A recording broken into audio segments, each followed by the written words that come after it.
Second personal story segment tonight, the presidential campaign of Jeb Bush. Right now, the Real Clear Politics polling average has the governor at 9% behind Donald Trump, Ben Carson, Carly Fiorina, and Marco Rubio. Yesterday, I spoke with Governor Bush here in New York City. So, Governor, I want to talk about you today. I want to open with this.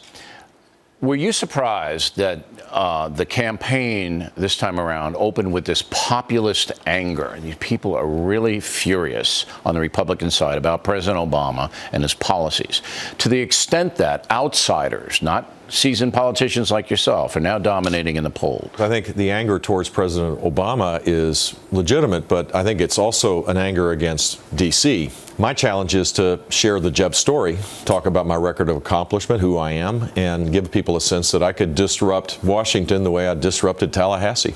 However, your Bush name is attached to the establishment, and there's no way you're going to overcome that. I mean, you're going to have to convince the voters that you have a better vision. Yep. But so far, and I'm saying this with all due respect, because I have said many times on this program that you did an excellent job in Florida overall. You've been flat. You haven't shown the passion and the anger and the outrage that the voters are feeling. So therefore, you're missing connecting with them. Or am I wrong? Well, you're wrong in the sense that I'm not angry. I believe we're on the verge of the greatest time to be alive. So I'm not angry, but I'm passionate about fixing the things that are broken.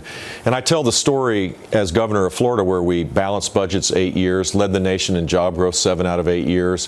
First private school choice program in the country was Florida's. Second and third was Florida's. Greatest learning gains in the nation were in Florida.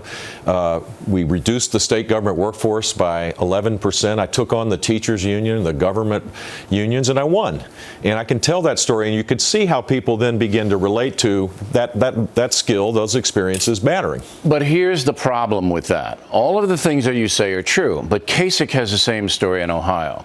Christie has a fairly good story in New Jersey, although there's a tax problem there.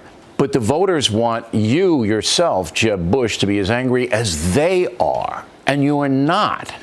See, I'm angry. I'm angry. I don't want to see baby body parts cut up and sold. I'm angry that a convicted alien felon can be deported 5 times, come back and shoot a 32-year-old girl in the head. And I support the law that you've advocated. Thank you. I'm furious that Putin is kicking President Obama's butt. All right? I'm angry. So viewers, connect with me. No, I get that. Here's the deal. Do we want to just stay angry, or do we want to fix it? That's the difference. But you're not going to get the chance to fix it unless you connect with the voter. The polls have you down 5th or 6th in single digits. A guy like you, with all the money you have and the recognition you have, should be higher. I'm convinced that people, when they see my record, they see my passion and conviction for fixing these things that are broken, they're going to support someone who can sit behind the big desk and handle these things. And the part that you just last brought up, which is hugely important, is the foreign policy stuff. We have Donald Trump. He's an outsider. He's now, until maybe today, he changed his mind, but he's supportive of Putin's involvement in Syria, for crying out loud. Well, he said that on this program this week. Putin is now taking over what we started, and he's going into Syria, and he frankly wants to fight ISIS, and I think that's a wonderful thing. You know, I said that a year ago, and everybody said, oh, that's terrible. If he wants to fight ISIS, let him fight ISIS. Between 20 and 30% of the Republican voters in the polls support him solely because of his passion. You must understand that. Yeah, except when they start hearing his views on things. Do you believe Donald Trump's a dangerous man, a demagogue, somebody like Huey Long in Louisiana? Do you believe he's at that level? I think he's not a serious person. But he believes he's serious. He's smart, and he's agile. Americans are taking him seriously. And the people that support him, I understand why they are, because they are angry, as you say.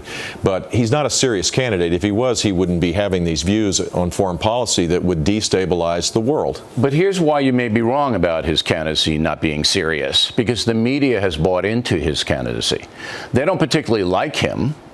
the media in general, the liberal media in general, but everything he does gets covered to the extent that you can't even dream of. No, that's right. I mean, that alone, that media phenomenon that is taking place, has got to diminish your candidacy and the others in the Republican field. It doesn't diminish mine. I can't control what I can't control. I can only focus. You'd be polling much higher if Donald Trump were out of the race, and you know it. Well, and I think at the end of this, he's not going to be as formidable a candidate as he is right now. That's what I totally believe.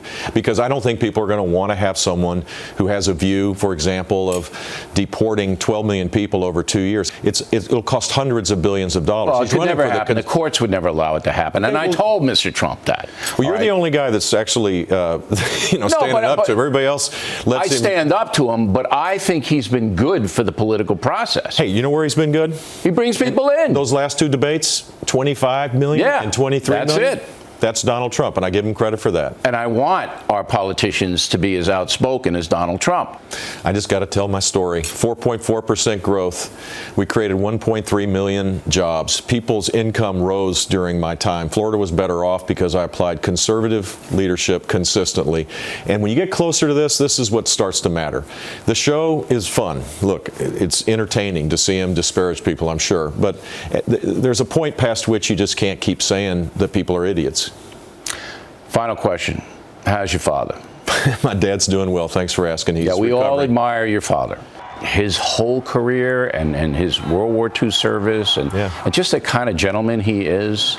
I love him dearly. Just don't write a book quite yet about killing Bush. But tell us how he is. He had a cracked vertebrae. He fell down. He's recovering and in good spirits. Spiritually, he's in a great place. Mentally? Mentally, he's strong. He stopped watching CSI reruns and is watching Fox. Now he's going to get stronger. That's because he wants his boy to become president. You have your father the best from me. Thank you.